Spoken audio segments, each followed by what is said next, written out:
The ones that really mattered, full of darkness and danger they were, and sometimes you didn't want to know the end, because how could the end be happy? How could the world go back to the way it was when so much bad happened?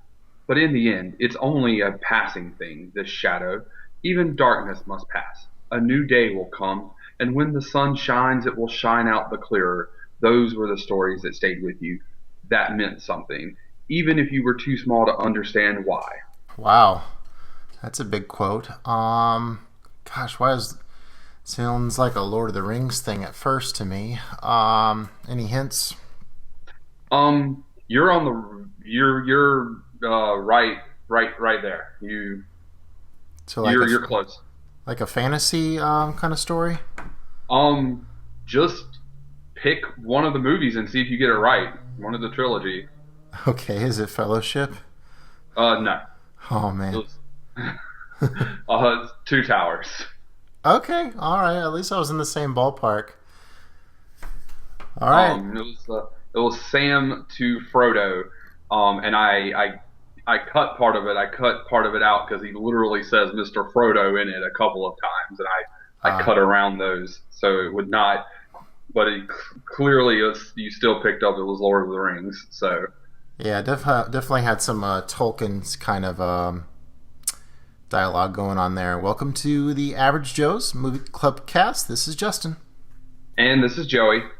In tonight's movie club pick, we're going to be talking about director Michael Haneke's 2009 film, The White Ribbon. And our challenge movie for this week is Akira Kurosawa's Ran from my birth year of 1985. And if you want to Our join... birth year. Oh, okay. And if you'd like to be a part of the club, just make sure to hit that subscribe button, hit the bell notification, get heads up on all our new episodes. Kind of running late with this episode, but better late than never. Just a heads up that we do have full in-depth movie discussion. So if you hear about a film that you hadn't seen before, just skip forward a little bit, and hopefully you can avoid any spoilers and maybe tune back in once you've seen that film. So, Joey, how's it going? It's going pretty good, my dude. Going pretty good. I just finished Ran earlier today. I'm sure we'll talk about that one in a bit, but Yeah. that was a pretty good effing movie. I finally mission accomplished on the challenge. Oh yeah, by far is the best movie you challenged on. I think the best movie you've challenged or off of your list. Very good. The best movie period on the cast. Maybe period on the cast, but definitely yeah, maybe period actually. All right. Yeah, I think so. Teaser.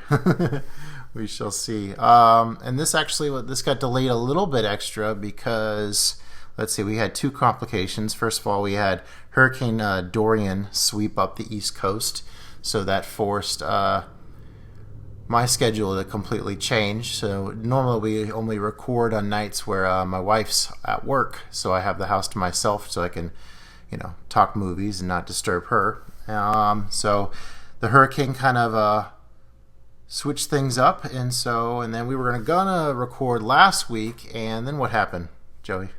Well, I went to go watch Ran on the Criterion channel, and it wasn't there. Although it had just been there the previous week. And I looked for it on Amazon, and it wasn't there. Uh-huh. And normally when you search for something on Amazon, it'll give you numerous other ways to watch it, and it didn't provide any. And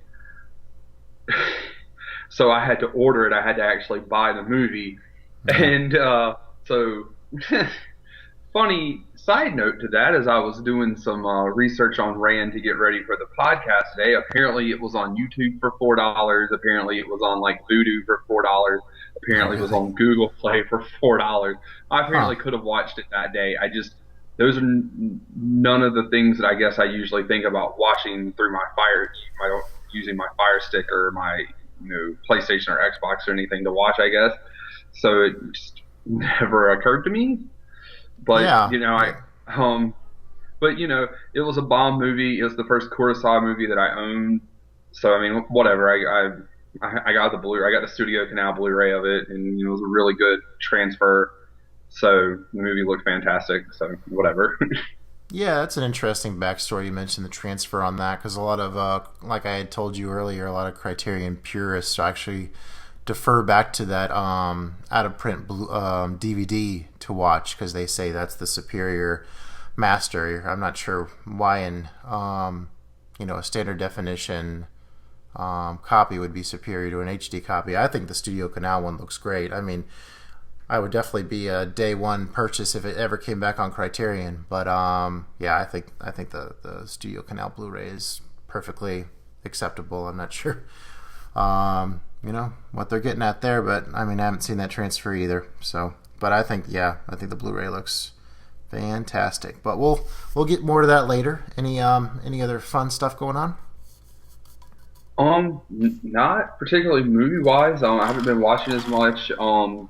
Been busy at work. We kind of hit our busy season with video games. I've been playing. I was trying to finish this game called Control before Gears of War 5 and Borderlands 3 came out, but I didn't. And now both of those games are out, and now we've got our reset at work. And although I'm off for that, and my boss was off for a week, so I worked 7 straight days last week, and so yeah, I'm just enjoying these couple days off. Yeah, I So saw your profile picture with that's a Borderlands mask in your profile picture.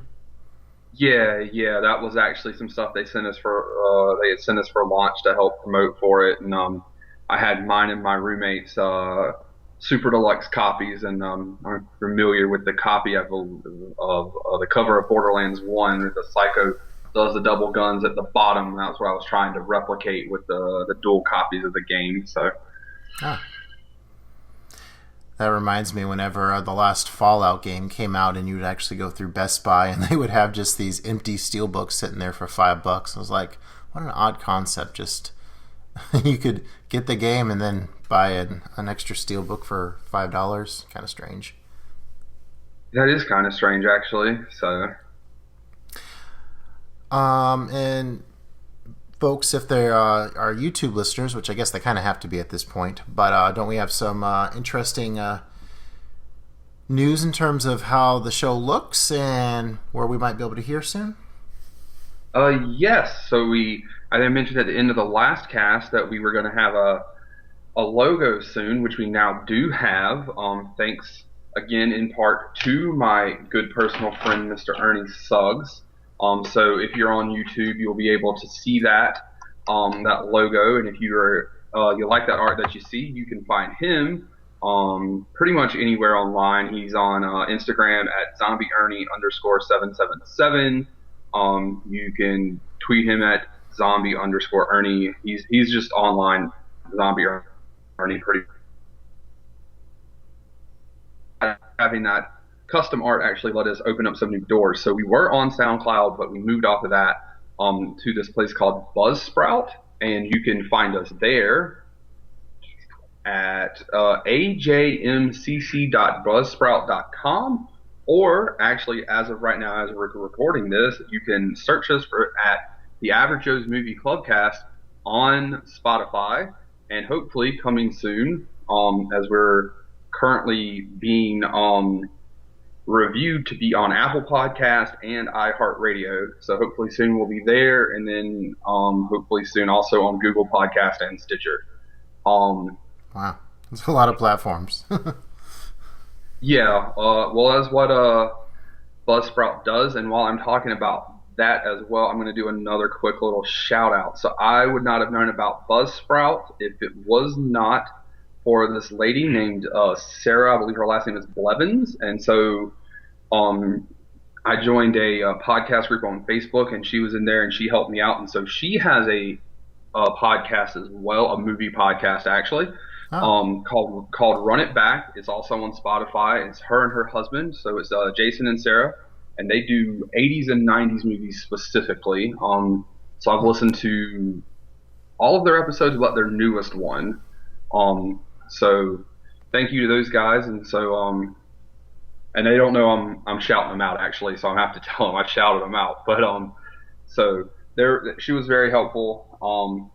So appreciate that. oh, cool. I'll have to check them out. I'm an movie podcast listener myself, so always interested to hear new content, new perspectives. Variety is the spice of life. All right, a couple fun things going on with me. Let's see here. I've actually have a surround sound alarm system going on now. So I probably you hear me talk all the time about all these movies I watch, and I have all these kids and or whatnot, and so more than often than not, I stay up until like 2 o'clock in the morning watching movies. Which, whenever you got to get up at 6:30 in the morning, can get dicey sometimes, especially if you get a little extra sleepy. So what I've gotten, I purchased a new alarm clock, and so that's by my bed. I have an Android tablet that has an alarm clock on the other side of the room, and on the other side by the lamp, I got my phone plugged in. So I got 3 different alarms going off at about 5:45 in the morning to make sure I'm moving, even though I do not want to be. So that's one fun thing going on. Went to a cheesecake factory this weekend. You got one of those in Florence? No, I don't actually even know where the closest cheesecake factory to me is. It's probably Myrtle Beach or Columbia or Charleston. I mean, those are usually the 3 closest places if I don't have something that are Charlotte. Yeah, they got one in Greenville. Don't have one in Charleston. I wish they did, but for dessert I ordered a caramel macadamia nut cheesecake, which was freaking delicious. I love macadamia nuts, and I was just kind of expecting maybe a few like scattered on the top, pretty good. But no, this like the whole crust of this cake was like crusted in these little chunks of macadamia nut. So it was like those nuts throughout the entire piece. It was so good. I wish I could have one every day, but that would be even worse on my waistline than what I do to it with the snacking I do with my late night movie watching. And I guess the last thing I want to talk about, so you buy Blu-rays and 4Ks from time to time, right? Yeah. Lately a lot more frequently. Um, got a big shelf out in the living room and everything. Yeah. Okay. What do you do with your digital codes? Do you hold on to them? Do you redeem them? Do you kind of? Most of them they're all just sitting in I don't redeem them. They're all just sitting in the cases. Okay. A couple years ago, I was I was on this movie group Facebook page, and someone alerted me to the fact that you can actually you can find people online that'll take these things off your hand for a little bit of green. So I've actually been into a relationship with somebody that I do that with. So I actually have a kind of a cool deal when I get physical media. I buy the 4K, and then I give my dad the Blu-ray, and then this individual graciously takes the code off my hands. So kind of split it up nicely that way. Lionsgate did an interesting thing though now with this because the latest one we got was John Wick, and so the little piece of paper, like normally it would just have a code, but this one it had like this like reflective shield thing. And so what you have to do is you have to download the Lionsgate app, take a picture of the shield to where it's like kind of like shining this kind of how there's these with shields like it's gray, but if you kind of tilt it in the light, like you'll see kind of a rainbow effect on it.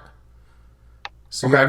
you actually had to see that rainbow effect for the app to register what the code was, and then it would give you the code. And so that was. I'm not sure if they're trying to cut back on people selling them online or whatnot. I guess you're not really supposed to do that. I kind of feel silly talking about it. I think it's one of those things you do but you don't talk about. But I mean, who is the FBI listening? Hopefully not. Now they are, right? But yeah, so digital codes, yeah, I sell them. Maybe I'll have to hook you up with that website. I'll look into that. Yeah. Yeah, it's pretty good to find somebody you can actually trust on there. I had worked with a few people where they would turn around and be like, "Oh, it didn't work," or "I wanted it on iTunes, not Voodoo," and you run into some real tools on there as well. So, but yeah, digital codes. All right, so we rebranding actually the next segment of our show. We normally talk about all the movies or a couple of the movies that we've watched recently, and now we're calling it. It's time for the good, the bad, and the ugly. Insert little soundbite here. All right, Joey. So it doesn't necessarily have to be an actual good, bad, and ugly. It could be like the good, the pretty good, the great. If you really wanted it to, it could be really whatever you wanted. It's basically wanted to kind of brand it in a way, and we can have a little fun playoffs. But me this week, I have the great, the frustrating, and the bad but fun. I guess I'll go first. Maybe we can go back and forth. Would you like to hear about my great, my frustrating, or my bad but fun? Let's go with bad but fun. All right. So during the hurricane, me and the kids sat down. I'm like, all right, guys, I want you to watch this nostalgic movie with me. And so I put in Mr. Hulk Hogan and Mr. Nanny. I remember being a kid and I was over at a neighbor's house and this like randomly came on, I think when it first came out on video. And I remember loving this movie to death. And we watched it consecutively all weekend long. It's basically, how do I describe it? So you think about those like the pacifier movies that The Rock did. It's like those, but like for our childhood, where we have this wrestler and he's with kids and he's getting beat up. So you got kind of the Home Alone vibe, very slapsticky. I mean, you got Hulk Hogan, he goes to the weight room, he wants to pump some weights, but then the kid like installs like this hyper powered magnet to where it's like crushing him with these dumbbells, and he has the strength to push it up and it flies against the ceiling and it sticks.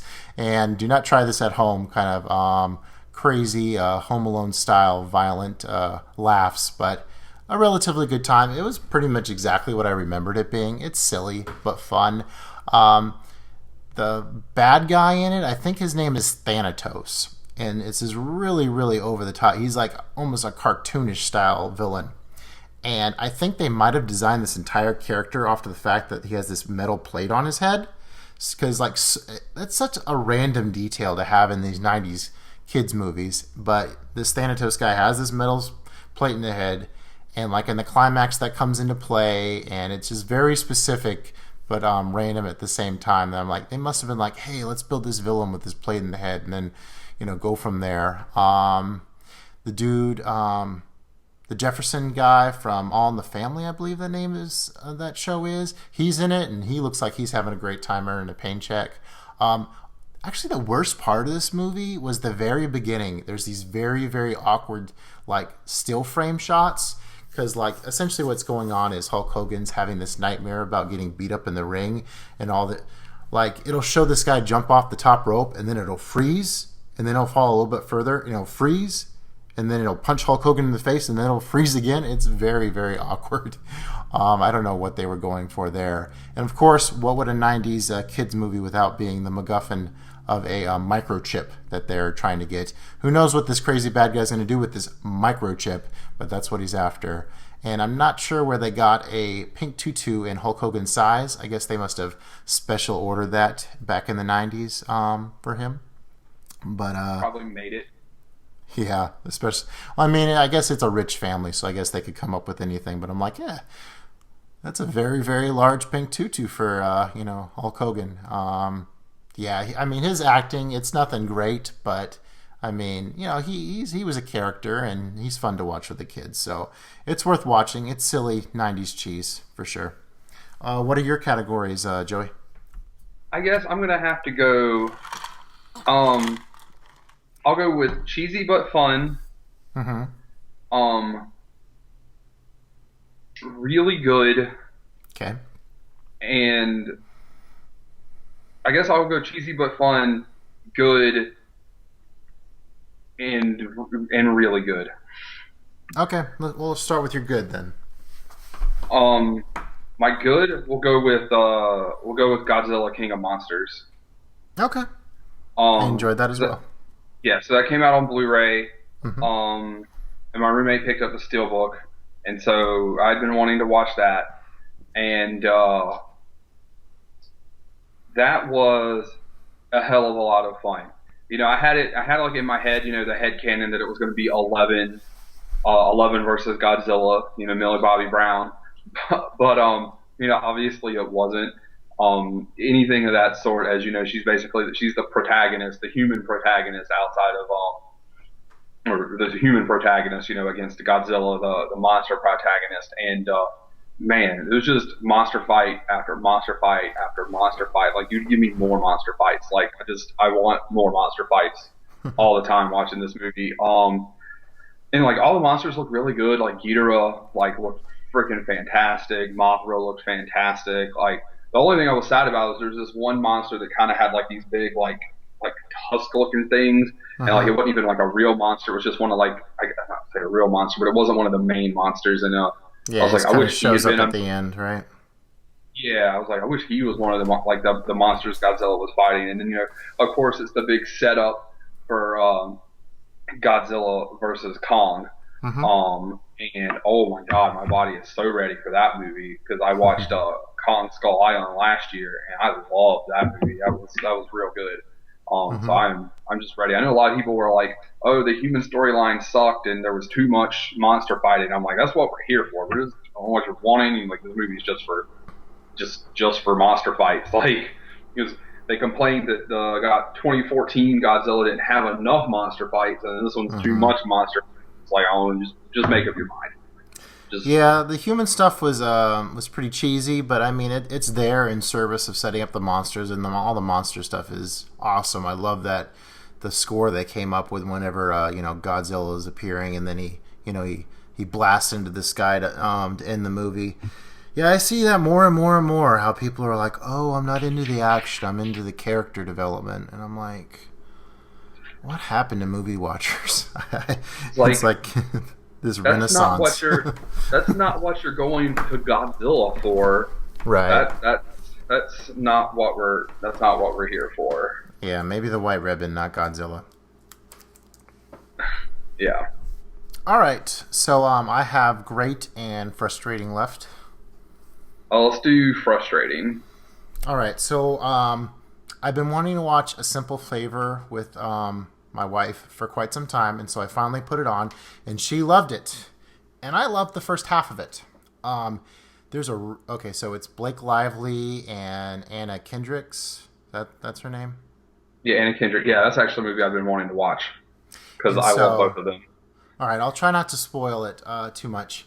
So essentially, I love the opening of this movie. So Anna Kendricks is basically a mommy blogger, and it sets up with the mystery that her best friend has disappeared. We don't know what happened, and then it goes back in time, and it shows how they met with their two boys in school. Um, and she's kind of like the goody two shoes mom, and Blake Lively she is into like menage a trois and like drinking strong like martinis throughout the day, just total polar opposites. And like Blake Lively's So Blake Lively. characters, Okay. yeah, there you go. But like her naughtiness kind of brings out something in Anna Kendrick. And so I was really intrigued with the mystery, and finally the disappearance happens, which is set up in the very beginning. And then it just started unraveling and unraveling and unraveling, and I stopped caring because it got so stupid. I thought I went on Letterboxd, and people were like, "Oh, I loved all the twists and turns and stuff," but oh gosh, I actually watched this movie in two chunks. Like I watched the first hour, we stopped, went to bed, and we picked it up a few days later, and I was like totally expecting be back on board, but like Anna Kendrick like turns into like this Nancy Drew detective, and there were scenes where like her like whole like mommy blogger thing went out the window, and she suddenly became this savvy detective, and it just totally fell apart for me. I probably would have hated it if I didn't love that build up so much in the beginning. So very frustrating for me. Okay. All right, so let's go to your cheesy pick. All right. That was Olympus Has Fallen. Mm-hmm. Or maybe Okay. cheesy isn't the right word, but we'll go with that. So I love Antoine Fuqua for the kind of movies he makes. So you got Gerard Butler, um, he's in the Secret Service. He's protecting the president. He has to make a decision at the beginning to save the president or the first lady. He chooses to save the president. President basically puts him on shit detail. And then through some other shenanigans, all of a sudden the White House is under attack, Uh-huh. and it's up to him. And he's like ex special forces. Basically he's a badass. He's a badass, and he goes Die in and Hard in the White House. yeah, basically he's just he comes in, he starts kicking ass, and the bad guy that he's ended up having to fight is you've seen him in a lot of things. I can't think of his name. He was Johnny Tran in the first Fast and the Furious. He was the bad guy in Ninja Assassins. I'm pretty sure he was in one of the GI Joe movies that I haven't seen somehow because they're shitty action movies that I love. But anyway, it's just a bunch of like hand to hand action combat takedowns, a bunch of guns, a bunch of explosions. Yeah, it was just a dude '90s action movie made in 2013, and also had Morgan Freeman in it. So, Yeah. um, so yeah, Yeah, that was crazy how they had the what is it, White House Down came out like the same year with Jamie Foxx and I'm blanking on his name. Channing Tatum, right? Yeah, that's right. Yeah, they came out the same year. I think I saw both of those. I don't really even remember if I had a preference between the two. And I haven't seen London Has Fallen. Have you? I have not because I'd never seen Olympus Has Fallen, but Okay. I have an intention to see that one at some point, but it just we'll get there. Yeah, same here. I saw White House. Olympus Has Fallen in the movie theater, and yeah, it was a good time. I mean, action flick, Die Hard in the White House. I mean, it was fine. All right, my last one is my great pick. And have you heard of Goodness, I can't believe him. What's Captain Marvel's name? Oh, Brie Larson. Brie Larson. Okay, so her Oscar-winning performance in Room, I finally saw. Have you seen this one? I have not. Okay, so I saw this on Netflix. I heard a lot of good recommendations, and oh my gosh, this movie blew me away. Oh goodness, it was so good. So the premise is it is about a mother who was kidnapped as a teenager, and she has been kept in this room with like this captor who has his way with her, and I just get chills thinking about this movie. So what makes this so as horrific as that situation is, this movie is told through the perspective of the child, whose entire world up to this point, to his 5th birthday, has been in this room. So we hear him. I mean, the narration is so well crafted with what a kid would think about like being in this room. Like, okay, Mr. Bathtub, this is what we're gonna do today, and it's just so endearing and so sweet. And okay, spoiler alert. So midway through this movie is when they make their escape, and oh, this is done so well. So this kid has never been outside of this room his entire life, and so the camera actually blurs whenever he's looking up at the sun for the first time, which is just totally puts you in the position of what this kid must be feeling. And then the aftermath, whenever they get out of there and having to reassimilate into society, having been like totally locked away and the entire world moving forward without these people. Oh, so great. Powerful film. Hard to watch at times. Actually, it doesn't get as vulgar as you might think. It's pretty subtle in that aspect, which I guess I appreciate because it was more about these people's lives than the awfulness happening to them, even though it is completely awful. 5 stars instantly. It was fantastic. Very emotional film. Definitely recommend it. Room with Brie Larson. And it's funny. Like, I hadn't seen her in anything before. I think the first thing I saw her in was in Captain Marvel, and she kind of has this snarky attitude that a lot of people got on her case for, but she has that same kind of snarky attitude in this movie, which she won an Oscar for. All right, and we're back. Mr. Skype decided that he wanted to suddenly clip us, but we are trucking right along. And, okay, so the final movie for Joey, we're going to hear about his great movie. Maybe it's 1, maybe it's 2. Let's see. All right. I did watch 2 movies I thought were really great. So there's one that's on Netflix. It's called Elisa and Marcella. It's a Spanish black and white movie. Um, Kind of gave me a little bit of Blue is the Warmest Color vibes of, a lesbian love story, but much different, set in 1901 Spain. Um, the two girls are very much in love, but they're very much shunned for their love, being lesbians. Then one of the girls even cuts her hair, tries to live as a man, takes her cousin who died's identity, marries the other girl. The other girl during this time actually gets pregnant to try to sell the marriage, and that the other one's a man. They end up having to give the child up.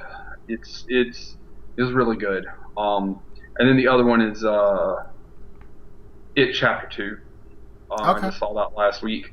And I know that me saying that's great is probably controversial to a lot of people. I see a lot of people giving this movie a lot of flack, saying it's super long, which it is. It is very long. But a lot of people talk about the flashbacks and stuff. But if they remember that, in It Chapter One, there's a big block of movie, like a point in time where they go from one point in time to another point in time, and that's where a lot of those flashbacks fill in. Mm-hmm. Skarsgård is great. The adult actors, I think, are very good placements for the child actors, especially Bill Hader for Yeah. Finn Wolfhard. I thought that was a great casting, and yeah, no, I thought it was a good horror movie. It does use a lot of jump scares, in place of, just like horrifying things, but I think the jump scares were really on point. Like they don't use a lot of the super obvious, um, like music cues to tell you that it's a jump scare. And for the most part, I could tell, oh, this is where it's going to come, and then they would kind of maybe psych you out in some of the places. Um, and there was only one that got me real hard. I mean, just I don't know why I didn't expect it, and it got me. And there was another one in a spot that like I knew something was coming, and I wasn't exactly sure what it was, and then it was just something else out of left field. So I think they did a good job in that sense. And it was, overall, it was a really good horror movie. So Oh, nifty. Yeah, I'd like to see it. It just has to kind of come down to the right situation to go and see it. Yeah, I guess some of the negative publicity about it kind of made me wary, but it's cool to hear that it's not to be so picky. It's a horror movie with a clown, and maybe even more for you, huh? um, I mean, yeah, the clown thing doesn't bother me. I know some people it does, but yeah. So I mean, clowns don't terrify me. So, but I could see why, like especially with Pennywise in this one, and in the first one, his run at it.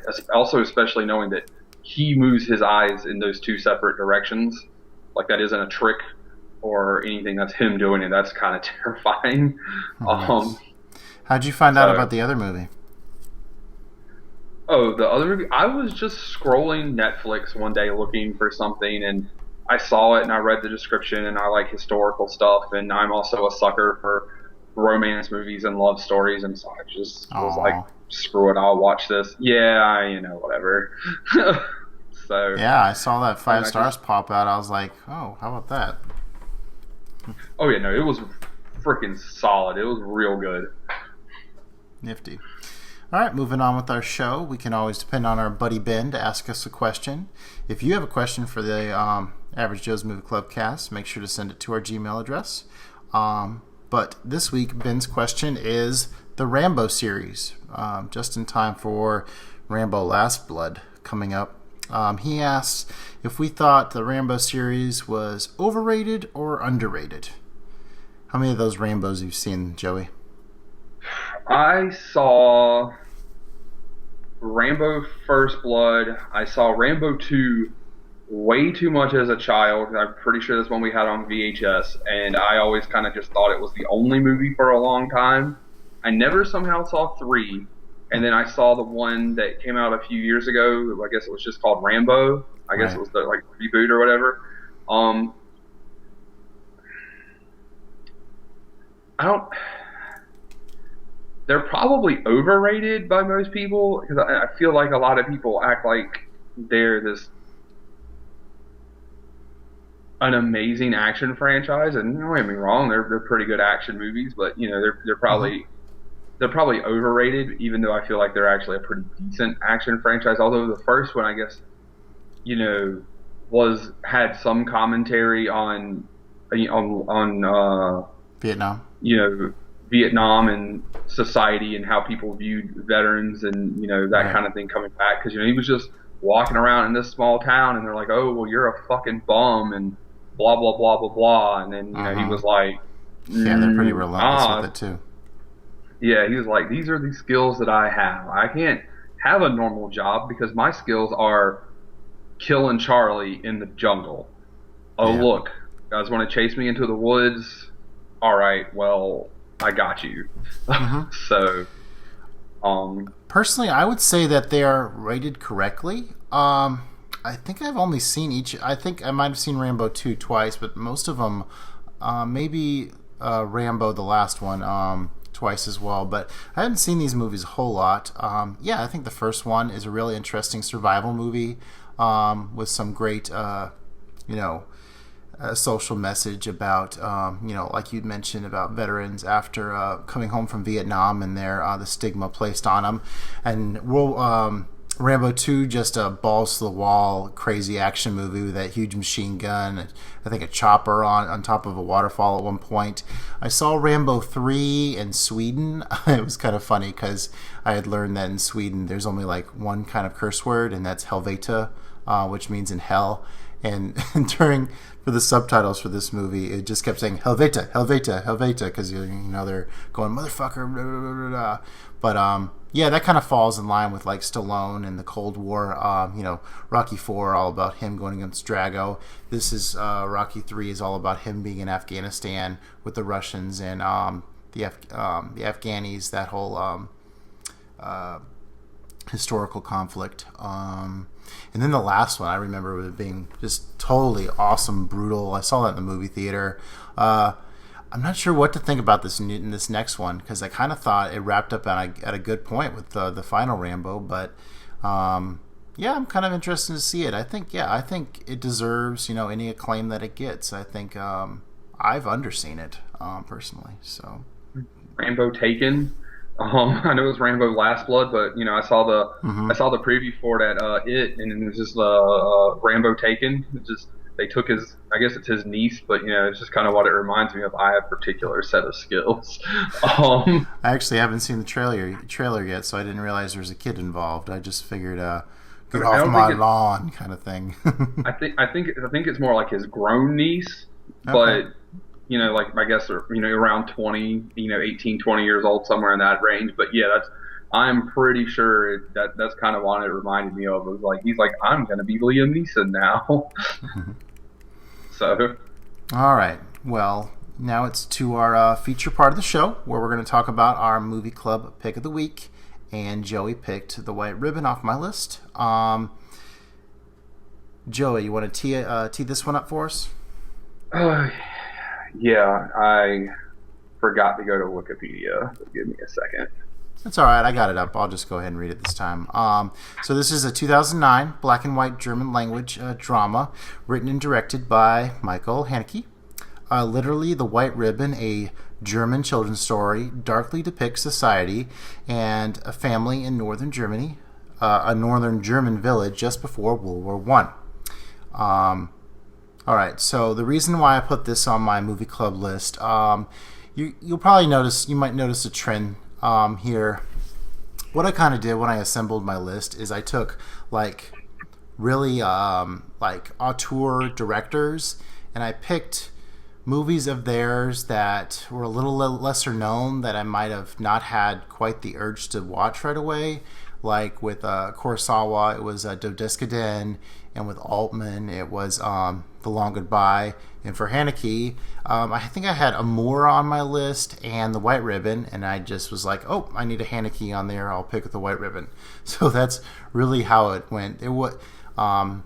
So I wasn't like going through like the synopsises for these films and having like, oh, that sounds really interesting. It was more of like, this person makes a lot of good films, so I'll throw on this random film from them. So I pretty much came into this one blind, and sometimes that works out and sometimes it doesn't, and maybe it didn't quite work out in the best way this time. Joey, what was your impression of this movie? Yeah, I sat there watching this, and like I kept waiting for it to get there and do something that made me something, and I just wasn't impressed. Like I try, on here we try to keep our language pretty minimum for the most part, except in some places. And in my reviews, I try not to cuss a lot. Uh-huh. And I think that might have been like my most raw review ever on Letterboxd. Huh. Whereas I think the second movie we're going to talk about tonight might be the best movie we've like. It may not be my favorite movie. I haven't decided, but it's definitely I think the best movie we've reviewed. I have this ranked and I looked through it. I have this ranked as the worst movie we've watched Huh. on the podcast. And seeing as Dogville, I shit posted with 9 vomit emojis for the first night before I wrote a review on it. That's Yeah, that was um, that was pretty low praise.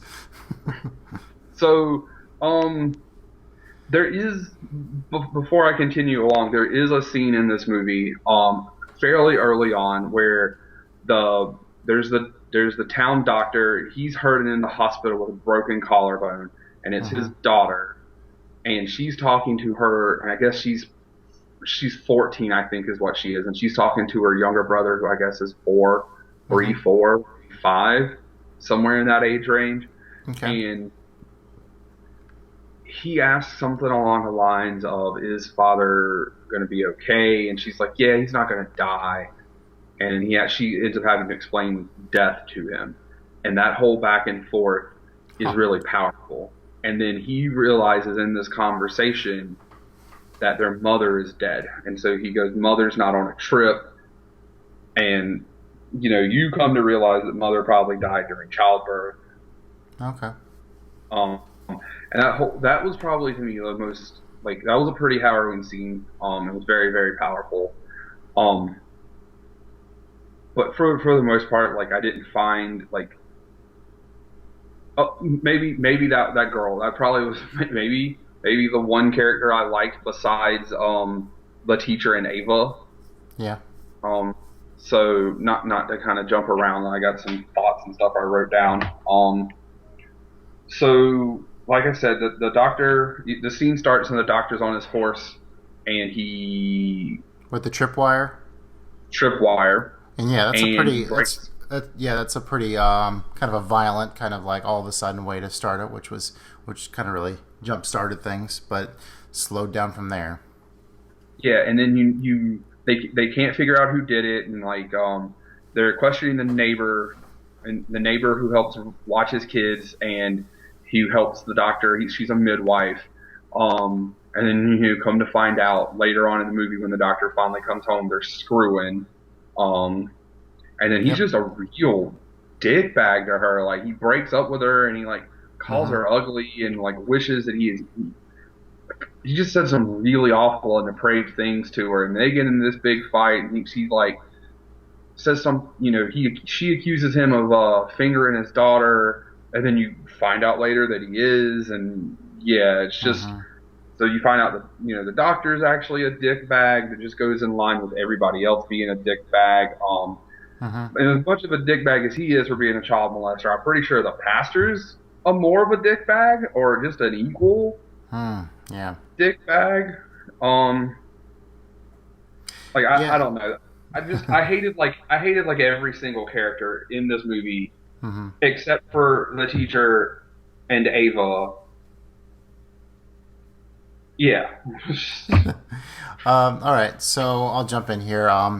So I found that The White Ribbon might have been like the most expertly crafted film that I really didn't enjoy that much. Typically with these Heineke movies, I'm really looking for a solid punch of basically artsy fucked upness. And while this movie has it, it is so subtle and so long that a lot of that, and it's really detached too, to where I think halfway through it, I paused it. I kind of went to the Wikipedia page because kind of reading through the synopsis of what I was supposed to be picking up on. I was like, oh, okay, I caught that. Oh, I didn't catch that. And kind of piecing it together. And then afterwards, I went to like Roger Ebert's review. And I'll get into that in a little bit to kind of see what he said about it. But there's a lot of praise on this, and I guess people really, really like this cold, detached style he has here. Like I like the thematic message here about like kind of the loss of innocence, and that's clearly displayed with the white ribbon, which displays innocence. But yet these kids in this town basically aren't allowed to have innocent childhoods because they're being tortured by these ruthless men who basically control the town. Going back to what I've seen from Heineke, like, because I'm pretty excited every time I see a new Heineke film. I've seen Cache, The Piano Teacher, which might be my favorite, both versions of Funny Games and Benny's Video, and usually he does have enough, like, crazy, perverse stuff in there to really grab your attention and to rein you in and kind of make it a compelling story. But I never really, like, there's a lot of bad stuff that happens in here, but I never really felt like impacted from it. Maybe that's a flaw of mine as a movie watcher, and I'll get into some of that more here in a minute. Any comments? Anything at this point, Joey? I mean, I definitely picked up that that they were, he was trying to show the loss of the innocence of the children, especially the pastor's children. I mean, like, he basically destroyed his son for masturbating. The daughter, all the other children in the school were yelling, and they were walking in, and she was trying to get them to calm down, and because he caught her yelling at them, then she got in trouble. Like this, he just was so much rhetoric, and so it's just child abuse through all his rhetoric, and it was just so much throughout, over and over and over, and then like, oh, y'all, one child did this, so tomorrow you're all gonna come and I'm gonna beat you, and like everybody had these like cattle prod or cattle the things you beat the horses with, or I guess not beat the horses with, but the cattle prod. I guess it's not prod, but prop, I guess, to spur the horses on with. Like everybody had them, and that's what they just kept hitting their freaking children with. And it was like, I get it, it's, 1917 Europe, it's 1917, it's a different time, but still. Yeah. And a lot of that stuff it occurs through the dialogue. It's not actually shown, right? Because I remember the most messed up things were whenever they do find the two kids that are attacked. You have the dead bird thing, and then you have like the different psychological and sexual abuse that you see. But a lot of it's more of like woven in through the dialogue, right? Yes, I mean you see the one boy. He talks to his father, the pastor, and he forces him into admitting that he's masturbating. Yeah, that was one of the most powerful scenes, and I mean the kid actors in this are incredible, but at the same time, as incredible as they were, I don't know, I didn't really feel pulled into all of this. Maybe you're getting at something. Maybe it's too negative to where there's no room to breathe. And then, you see him tied down, and the other boy, there's, the barn's on fire, and he's like, let me up to go get father. And he's like, no, he told me not to. And then, he had to convince his younger brother, who's much, much younger, hey, let me out so I can go tell somebody about this burning fire. Like, to the point that, like, he was so scared of his father would put him in trouble for letting him out to warn him about a burning building that he didn't want to let his brother out. Like, and then but yes, it was most of the stuff you didn't see. Like, you would see the aftermath of something. Like, you'd see the midwife's son, who I guess was autistic. I'm guessing they didn't really say, Yeah, but they cut up his face pretty good. I think that was the impression that I got there. I think they beat. I think well, they put a sack over his face. I'm guessing just beat the hell out of him, and then Oh, okay. yeah, and then you had yeah, most of the stuff was always off camera. Like you saw the doctor giving his daughter piercing her ears, but you know her shirt was like undone or whatever or something, Mm-hmm. and it was like the middle of the night. It's like, well, Mm-hmm. that's how you knew that the accusations from the midwife was true, and Yeah. then yeah, so it's just So in terms of like you had mentioned some characters you enjoyed, like I guess before we get too far, yeah, the whole thing is told through like the recollections of the teacher, and so he's a great character who's kind of taking all this in. There's a pretty interesting scene where he sees this kid like what bouncing up on a bridge, and he's like, "Why are you doing that?" And I think I recall the kid saying like, "Oh, I wanted to see if God would save me" or something like that. So stuff like that's good. I kind of connected with the teacher a little bit. So he wanted to get married to this girl he's fallen in love with, and so he goes to see the father. He's like, "I want to marry your daughter," and he's like, "No, you'll wait a year, then you can marry her." I'm like, oh, what a douchebag! I was pretty well, perturbed by that. yeah. He even said that you're in your 30s and she's a child, which to me seemed really weird because she had already been working as a nanny. Hmm. And clearly back then, the marrying age was much younger. So she was in her 30s. He was in his 30s. And I'm guessing she was 17, 18, 19, somewhere in that range. So, even Hmm. at 18, 19, by today's standards, yeah, there's a big age gap, but, it's legal.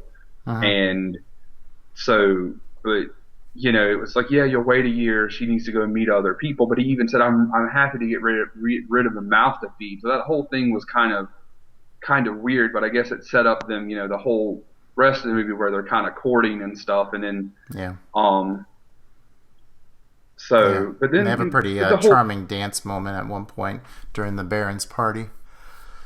yeah, and then it's all really weird because then there's the scene where he's taking her on the carriage, out on the cart, and they're going to go to this picnic by a pond, and she's like, no, I don't want to go there, and he's like, my intentions are pure, I promise, and she's like, fine, no, no, no, no, and he's like, okay, and then she kisses him, and then but you never really get any closure because they start going into World War I, Hmm. and it shows them all in the church for the town meeting, and he's like, yeah, by the way, my dad died, I got this property in this other town, I never came back here.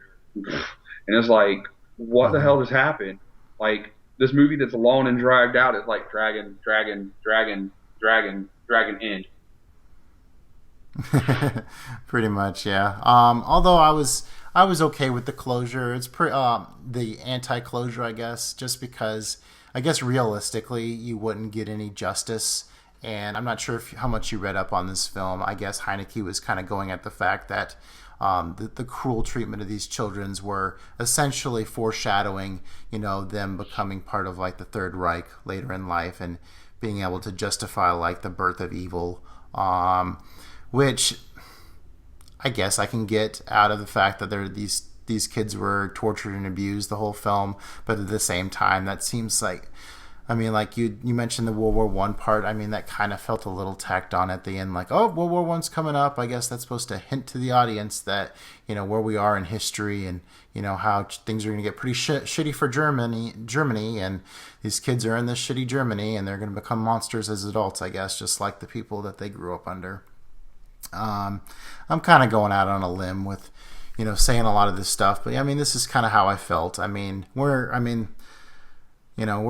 we see it how we see it, and I mean, there's some powerful stuff in there, but at the same time, if you don't like feel moved by a movie, then it's hard to like praise it, even as well technically made as this film is. I mean, the black and white photography is stunning. I read this thing where Heineke was basically his intent was to kind of show like a black and white photo album from the time and to be kind of looking back in time, and that totally lines up with the look of the film. There's some fantastic long shots of like a meadow outdoors, and then I think there's an archway from like the Blu-ray cover, and oh, another one I saw as I was flicking through the film one more time before we started talking about it was there's a scene where like the crowd of people are all in front of the Baron's house, and that looks all really nice. And like flicking back through it, there's like scenes of like them in like these like stairways, and he's looking up and the shadows, and it looks exquisite. But I don't really. I mean, I took a lot of that in, but at the same time, I wouldn't really say it really enhanced my viewing experience, even though it was a very solid looking film. Any thoughts on the technical aspect? See, I'm completely opposite to you. Like, Okay. I literally, this is a line for my review. I didn't see the black and white used to any purpose other than, hey, it's 1917. Like, and maybe it was because I was so checked out that I was just missing stuff. But like I was like, I just didn't see any purpose for it other than, hey, I want this movie to, like, I'm using the black and white to show that, this is set in an old time period. And like I said, maybe I missed it because I was so checked out. Like, I was so checked out. It is a long movie. It's like 2 hours and 20 minutes, and I agree. I think I was waiting for something, pretty drastic to hit me, and it's just a long, miserable film, really. And like compared to, like I talked about Elisa and Marcella in the last segment, that movie was black and white, and there was just so many like close-ups of like the two girls' like faces and different things, and they used the black and white so stunningly to capture them, and it reminded me of how much you talked about how Bergman used the black and white in Persona so very well. Probably not to that same level, but that's just what it reminded me of. And like this movie, I thought it was just very drab. Like I just didn't think it did very much. But again, maybe it was just like, that all that negativity, but I was just so disconnected that I was just wasn't paying it attention.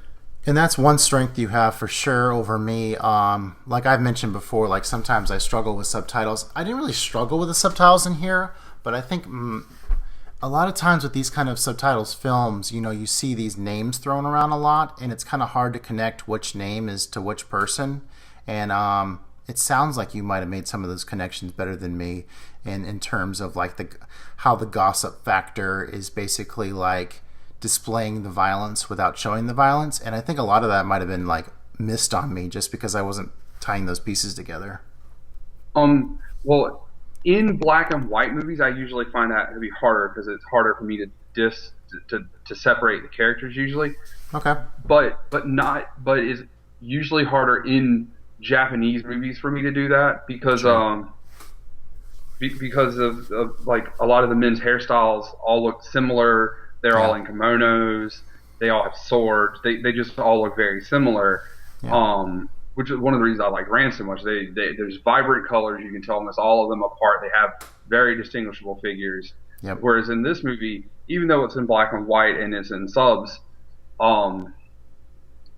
it was this character, the way he looks different from this character, and he didn't really have a name that I had to write. He was just the doctor. Maybe he did, but he was the doctor. He had a role. That was his name. I think most everybody referred to him as the doctor. Everybody referred to this guy as the teacher. Everyone referred to this person as the pastor. Everybody referred to this person as the baron. This person was the baroness. So, okay. I guess sometimes with titles, it makes it a little bit easier. Right. I think I might have got more lost on some like the children's names. I don't know, but yeah, that's an excellent point. There were some serious labels. Are you familiar with the term diegetic music?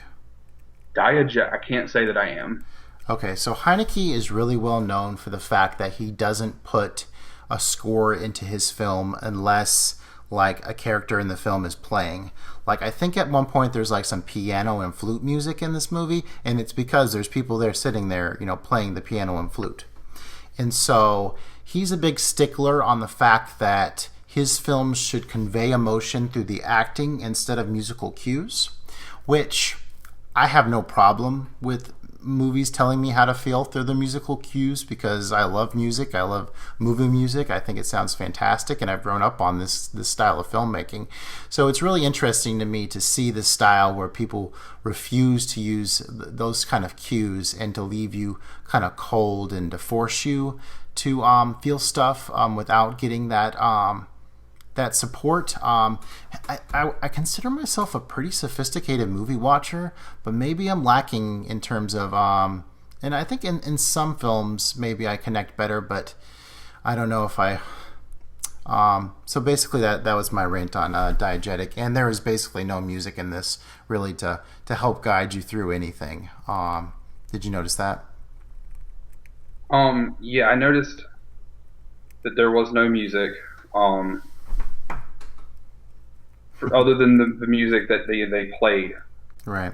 And so my thoughts with that is, I would much rather a movie put music into it because a good song, whether it's a score song, just like an instrumental musical piece, or a song, you put the right music in the right place, it adds so much to it. Whereas if you don't put music or you put the wrong piece in a place, it can take away so much. Caveat that, we'll go back to where I was talking about it.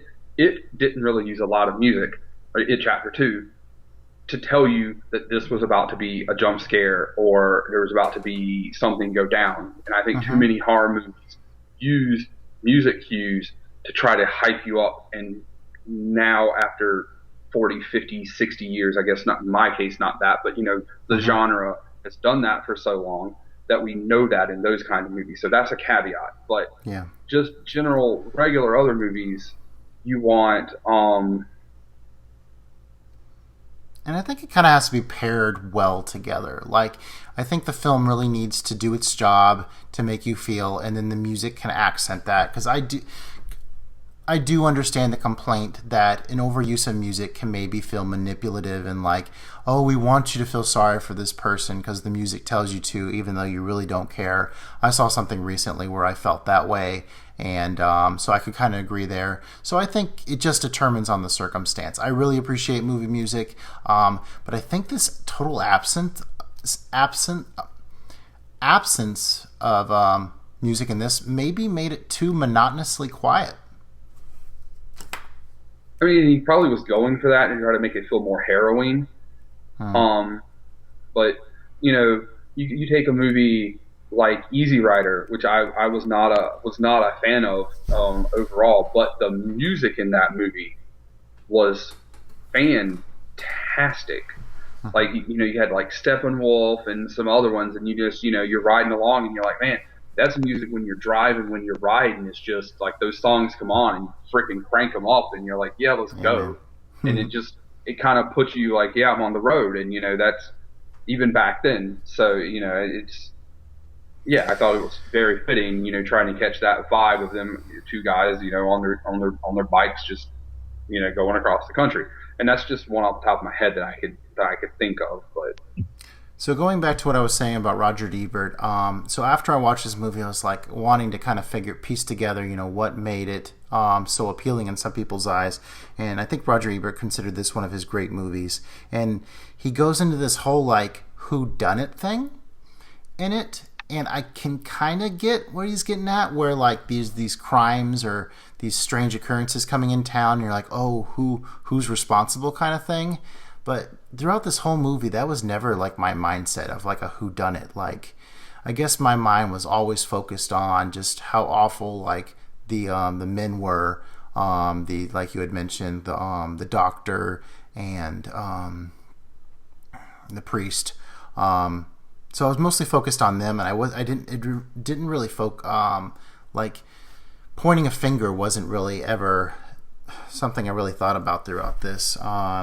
Did you pick up on that kind of speculation at all? no, not at all. It was definitely all about it like a pretty I mean, yeah, it had a who done it vibe, but like most of the way through it, I just stopped caring.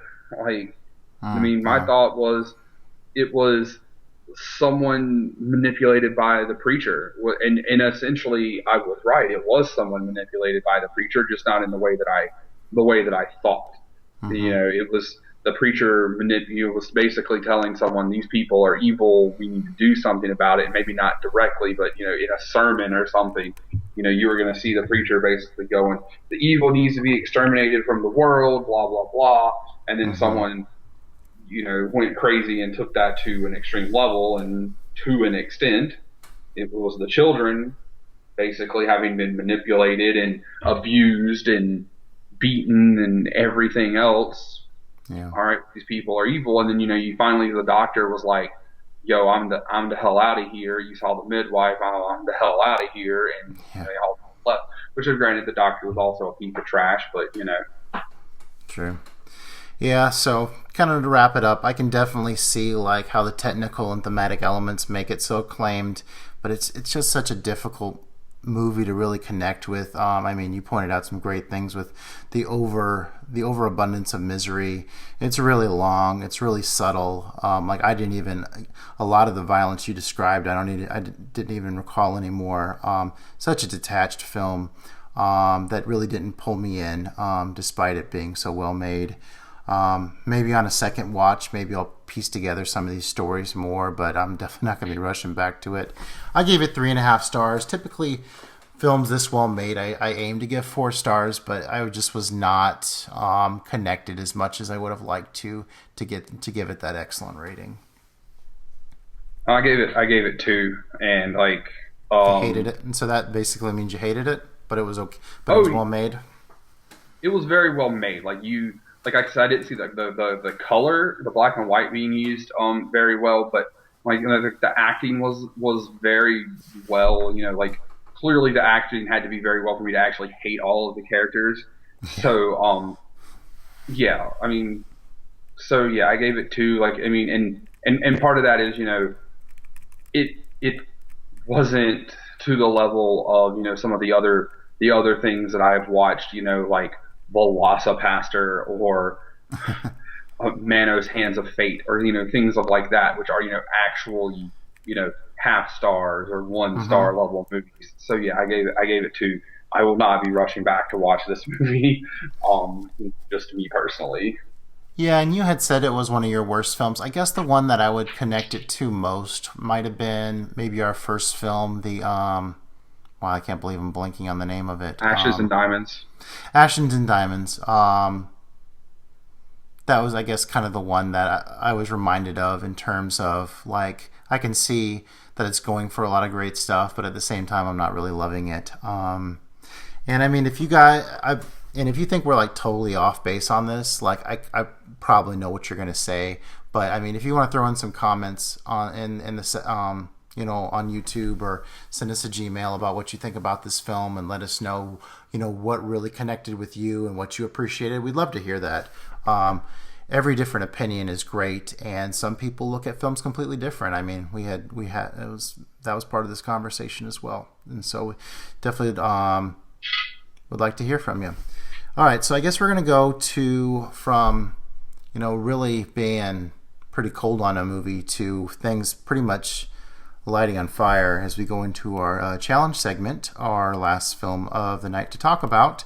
And I recommended my favorite Akira Kurosawa film, Ran, which in English is Chaos, to Joey.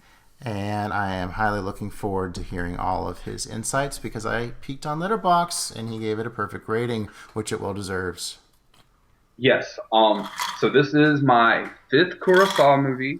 Well, my fifth Kurosawa period, and in the last since April of last year, so in a year and a half. I hadn't seen a Kurosawa until then. Um, so yes, my third one this year, and so of my five, I will say I got three of them at 5 stars. Um, and this will be my probably my third. It might be the actual best one, but it's my third favorite one, if that makes sense. Okay. Um, So Seven Samurai, and what's the other one up there? Hidden Fortress. Okay. Yeah, the one that inspired Star Wars, of course.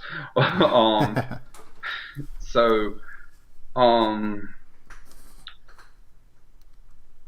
yeah. Now we went to a movie that was in black and white, and in my opinion, very drab. Now we're going to a movie by a man who most of his really big famous movies were black and white, and is a master of black and white, to a movie where he literally just painted a canvas with all the color. Hmm. Holy shit. Um, I first of all, I don't. King Lear is not one that I am familiar with from Shakespeare. Shakespeare, and this is an adaptation, another one of his Shakespeare adaptations. Right.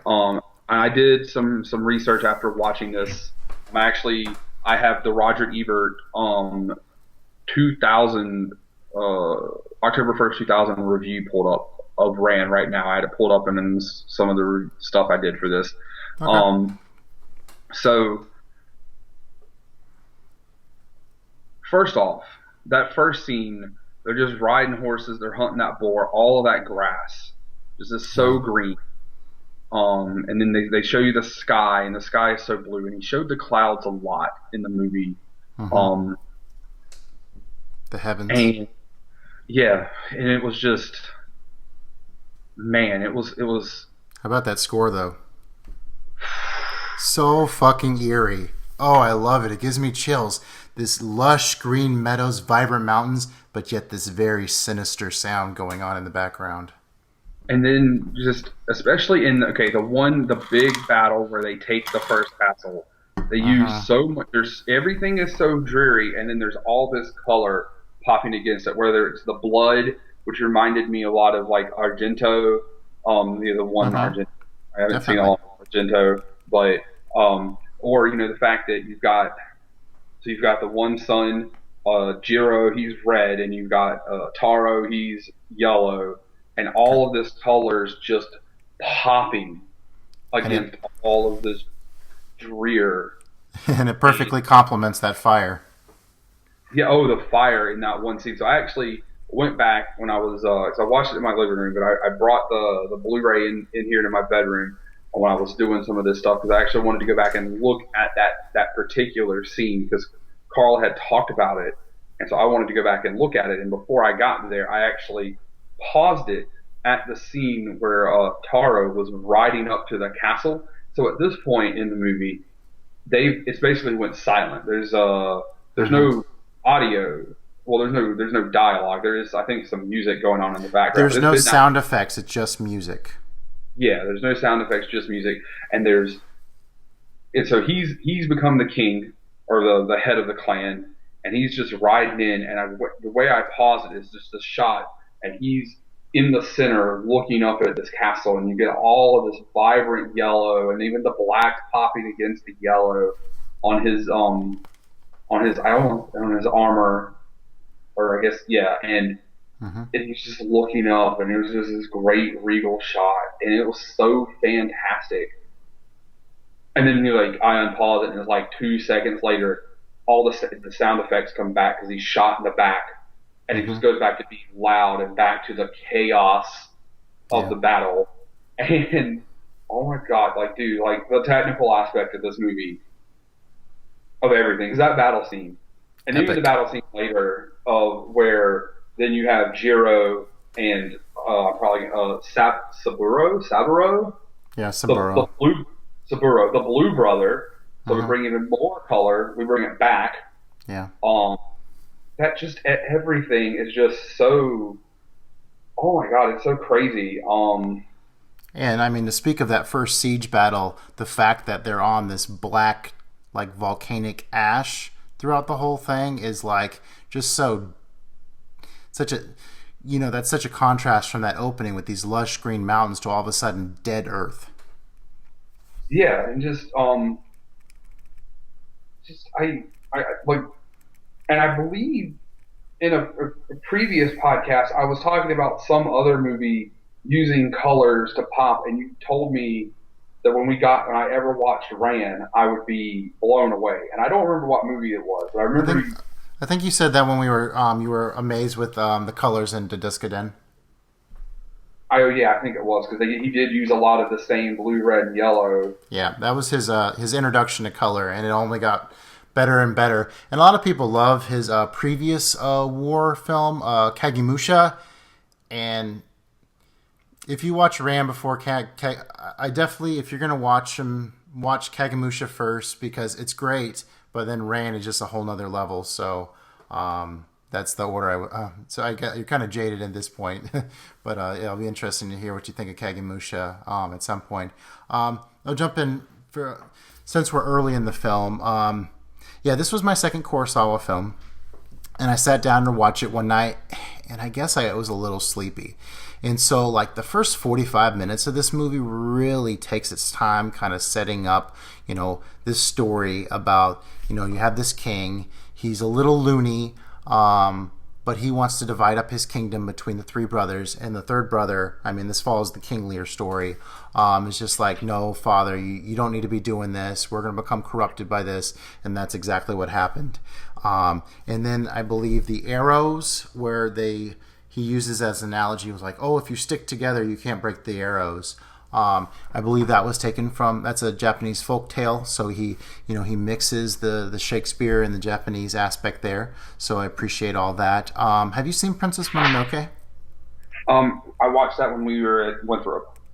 Okay. So yes, I did, but 16 years ago. Okay. Mononoke actually starts with a boar, like a ferocious boar. So that was like directly like reminded me of that. I'm not sure if Miyazaki might have been had a little connection there, or maybe boars are just really, really a major thing in Japanese folklore. Actually, speaking of Miyazaki, I just watched a movie called Pompoko, which has a lot of Japanese folk tale about like foxes being able to turn into humans, and there's actually a part in this movie where he's talking about that kind of lore whenever he's holding the fox head. Yeah, and he talked about the one white fox with 9 tails. So I play a trading card game called Magic the Gathering, and there is they had a Japanese set several years ago now, or it's more than several, like right before, right after I went to Winthrop, maybe. And anywho, there is a fox legend. It was called Ninetales, and I mean, immediately made that connection. Cool. And there are a lot of foxes in that set. So yeah. There has to be a reason why he used that jump cut for the boar hunt. I mean, he's such a master that a strange little editing choice like a jump cut just doesn't seem in character. So I wonder, did you notice that the little boar jump cut thing? I didn't, but because you see like 3 boars one after another, and it like cuts really hard between them. So I just wonder what he's going for there, because to my eye that looks kind of like a mistake, but I don't know. There might be something more to that. Maybe he's using the. Was it a hard cut? Maybe it was the same boar, and he was just cutting. Maybe that's representing the 3 brothers, perhaps. 3 boars, 3 brothers. Yeah. Maybe a little setup there. I don't know. He's so good that there's no mistakes. I don't believe he makes them. Do not believe he makes them. Where to go next? Yeah, the father kind of brings it on himself. I mean, we kind of see up front with him, he kind of dozes off in the sun, so we see he's kind of a loon to begin with, and then after he gives his power away, he's like, "Why are you treating me like I'm not the king anymore?" And it's because you're not the king anymore. So, what did you think of the jester? I mean, it's great character. I mean, a lot of that was the comic relief. I mean, I thought he was playing with fire. There's the one part like right after the one son and the advisor had been exiled, and he's just like, "This is what happened. You did this because you're a fool," and then runs away. And I'm like, "This guy's playing with fire. He's gonna get like his head cut off." But he also used him to like again make color pop. There's the one scene. Yeah, right his kimono is like full of color. He's on the back of the horse with the exiled advisor riding against this bleak ass desert, and there's his kimono. So there's all the color. Yeah, just popping. I really enjoyed the little song he comes up with whenever he's staying with the king and the older brothers, where he's like, "First we swing this way, now we swing that way." And kind of like in terms of a political leader, like changing their opinion frequently, and that even kind of hints back to like modern day like political races. I mean, you have like some parties saying like, "Oh, this candidate's doing a flip flop," and so that kind of stood out to me in terms of things in like medieval Japan, kind of the stories, tie all the way back to present day in terms of, what leadership and politics is all about in terms of, the stances our leaders will take. All right. Yeah. So I mentioned it kind of gets a little. It's a little. It's a little slow to get started, but man, once that siege of that castle happens, I mean, it's really balls to the wall like action. There's a lot. There's some good existential things going on, kind of in the middle after, because basically after that first siege, what the king totally like loses his mind. Like he's like when he's walking down those stairs, he's like totally stone faced, totally detached from what's going on around him, with this chaos he's brought on himself from splitting up his kingdom. And then he sees the repercussions from that with the lady Kadida. That's her name, right? Yeah, just the devil, the literal devil. The Lady Macbeth of the story. Yeah, like his legacy has totally ruined her life, and so she's getting her vengeance. And then you have these more innocent characters that he comes across that he ruined their life, and he's seeing the rest, the aspect.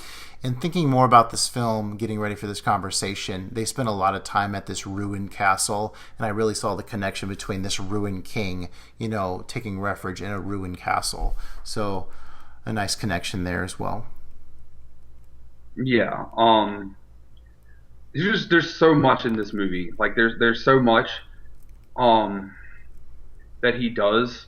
So when we keep talking about the color, but like Mm-hmm.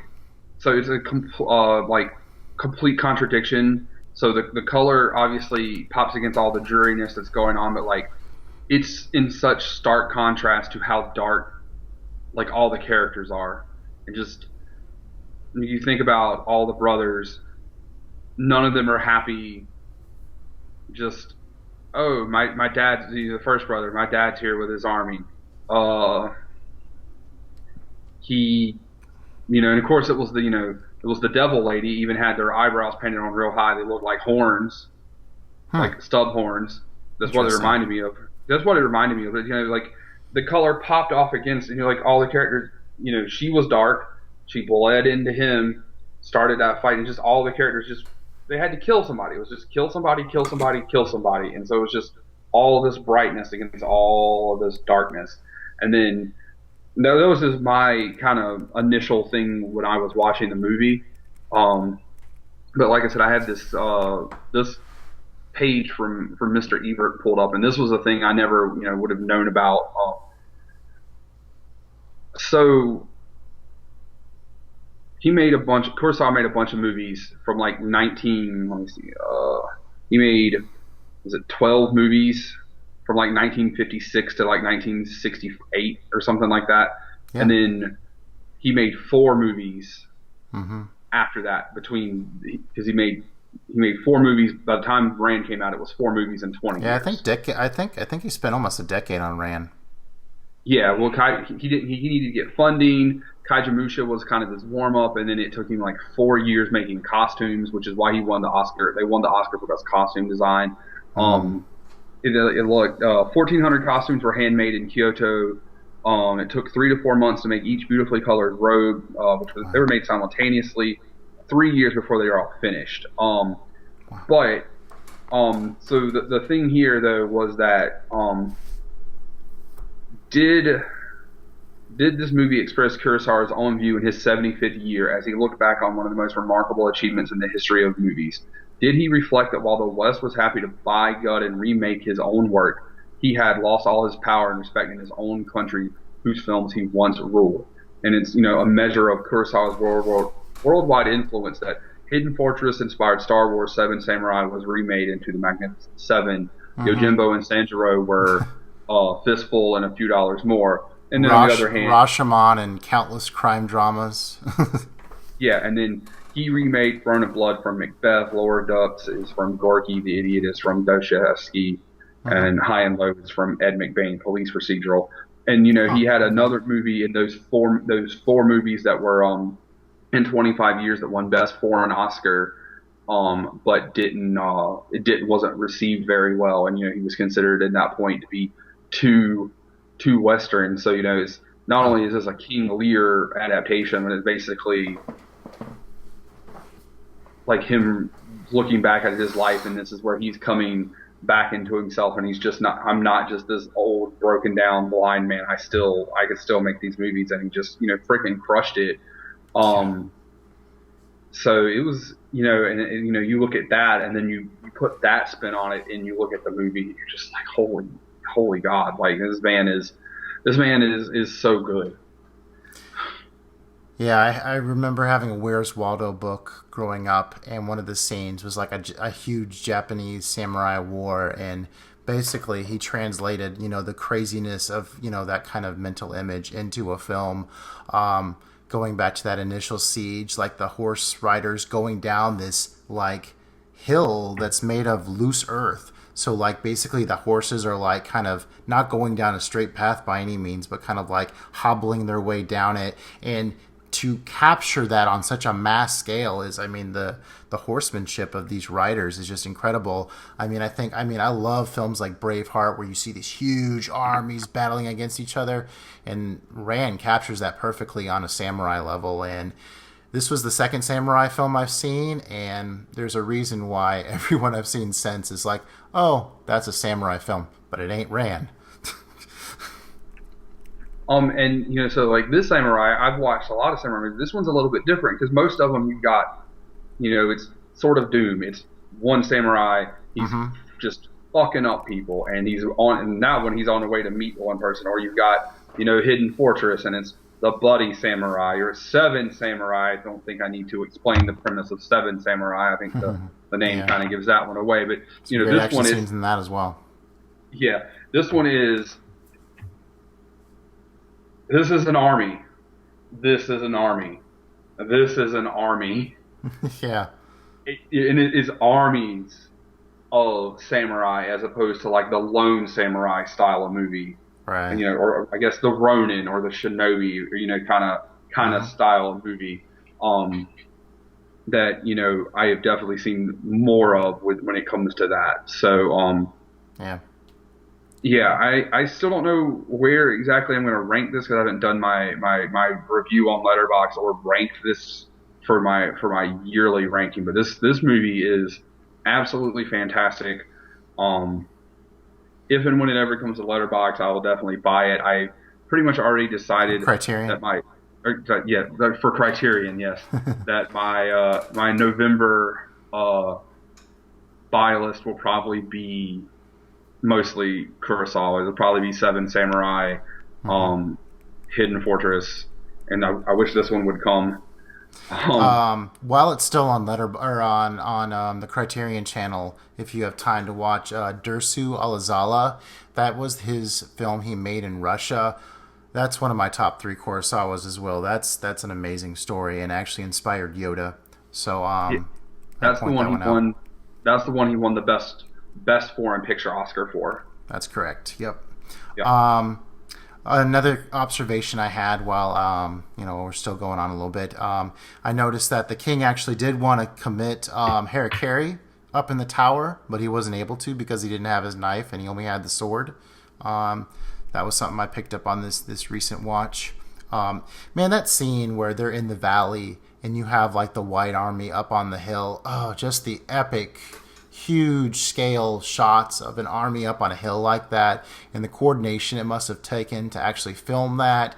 And then you get the shots down in the valley of the Red Army going this way, and then you throw in like the element of like modern warfare, well, like that overzealous son in the Red Army attacking his brother and getting totally gunned down. So you have that aspect in there. And then you have, on top of all that, there's the whole existential element towards the end. I love this quote. It is the gods who weep. They see us killing each other over and over since time began. They can't save us from ourselves. And like the whole end of the movie is this really bleak, like, question of like, are we blind to what what the heavens are, what their way is, or maybe there is no path and the skies are empty. So either way, he kind of leaves it ambiguous in my mind. And such a perfect cap on such a harrowing. I mean, this is a very sorrowful film, but it really, there's so much in it that excites me. This was essentially my third time watching it. The first time I was kind of coming in and out, and I was like, ugh, I didn't really like that movie because I was kind of dozing off throughout it. And I ended up watching it the very next day, and I just adored it. And then I watched it front to back just a few weeks ago for this cast, and again, just fell in love with it all over again. It's been one of my strongest rewatches so far since I've really become into movies. So glad you enjoyed it. Any final thoughts? Obviously, it's 5 stars in my book. Yeah, I gave it 5 stars. The beheading of Lady Connie, yeah, definitely Another tragic moment. Yeah, well, she definitely deserved it, but I thought the way they filmed it, where you're talking about the lady. Okay. Mm-hmm. Yeah, she definitely deserved it. Not Lady Sue, the one that where she manipulated Jiro into doing that. Well, I don't want to be your concubine. Hey, we just slept together. You need to kill your wife. And all of his advisors are like, yo, she's a fox in this case, but a snake for American translation. But basically, she a bad. Don't sleep with her no more. And then every time he went to do something, she would undermine all his advisors. Oh, you do this, and ultimately led to his demise because he just took his giant army, ran him out into the bush. They were just waiting, ambushed him, took the castle. You get the last scene, they're invading, the castle's burning. So all 3 brothers are they don't show him dying, but if he doesn't commit seppuku, he's dishonored. His last brother, who finally found his father, got shot by these just random the ambush. Go to the plains, and there's a real hint. There's a real element going on there where both the evil and the innocent are both killed. No one's spared, really. Yeah, and it's such a good movie, but it's not a like if you want to watch a movie and you're gonna feel good about the story of the movie, don't watch this movie. If you want to watch a movie and you're like, yo, everything technical in this movie bangs, a lot of action. Well, like everything technical, epic scope, everything in this movie is to a T is fantastic. This movie is superbly well made, and you watch this movie. And that's really all I have left to say about this. Is this 5 stars? This is fantastic, and if you like fantastically made movies and or samurai movies, you should just watch this. Did you think the first part of it kind of took his time, or were you pretty much into it from the get-go? I mean, it did take its time, but I felt that it was all of it was deliberate, and that it wasn't one of those movies where it took its time and it was like, it took its time, it's taking forever and ever. Like, we got to the end when there was like maybe 15 minutes left, and I was just like, oh, there's only 15 minutes left? Like, okay, I guess it's about to end. I mean, we did take a short break. Like, both of us had to get up and like go to the bathroom, and like I took that time like I was doing laundry, and like I switched the first load out of the dryer and the second load into the dryer. So, but so I guess I had an intermission that kind of broke it up a little bit, for like 5 minutes. But all right. What did your roommate think of it? I know he's a big Kurosawa purist. I mean, he loved it. He said, I think his direct quote was, "This is the best movie I've seen in a long time." Nice. And he put it, because he posted a post on Facebook where showed his top 25 movies of the year, which not necessarily by star rating, but he enjoyed how much he watched them, and it made his number 4 spot. And I don't think anything at this point is going to top Amelie for him for this year. So that's his number 1 movie. So. Awesome. Man, we could talk all day about Rand, but I guess we've talked ourselves. Hopefully we did that one justice. It is masterful movie. All right. So that brings us. Go ahead. Was this the first time we had the same opinion on both movies? Pretty much, I think. I mean, I think I was pretty defensive of White Ribbon, but I mean, we're both gushing about Rand. I think for the most part, I think that's a fair statement. All right. Anywho, moving on. Are we assimilating? Maybe. All right. Well, you got a challenge for me? Challenge movie. Yeah. All right. So you guys know how I like to do this. So I gave you a Sean Astin quote earlier, and we're both pretty big into college football.